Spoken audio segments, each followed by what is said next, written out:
জীবন থেকে অনেক বেশি শিখেছে।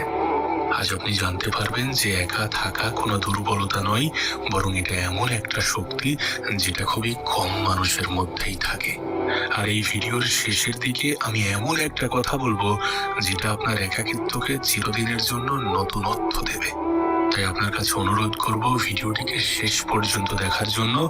তার কারণ আজকের এই ভিডিও হয়তোবা আপনার জীবন দেখার দৃষ্টিভঙ্গিকে সম্পূর্ণরূপে বদলে দেবে। একা থাকার প্রথম ফায়দা কি জানেন? আপনি নিজেকে চিনতে পারেন। মানুষ তার সম্পূর্ণ জীবন অন্যদেরকে ইমপ্রেস করতে ব্যস্ত থাকে। কি আমাকে কি ভাবলো, কি আমাকে পছন্দ করলো, কি আমাকে গুরুত্ব দিল, এই সমস্ত জিনিস নিয়ে মানুষ সব থেকে বেশি ভাবে। আর এই সকল চিন্তা করতে করতেই একটা মানুষ নিজেকেই ভুলে যেতে শুরু করে। এইসব চিন্তা করতে করতে একটা সময় মানুষ নিজের আসল সত্তাকেই হারিয়ে ফেলে।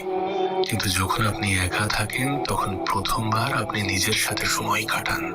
আর নিজেকে চেনার জন্য সব থেকে প্রয়োজনীয় জিনিস হচ্ছে এটা, যে নিজের সাথে সময় কাটানো, নিজেই নিজের সাথে কথা বলা, নিজেই নিজেকে প্রশ্ন করা, নিজেই তার উত্তর করা, নিজের বিষয়ে খোঁজ নেওয়া, নিজেকে নিয়ে পরিকল্পনা করা। আমি একটা কথা প্রায়ই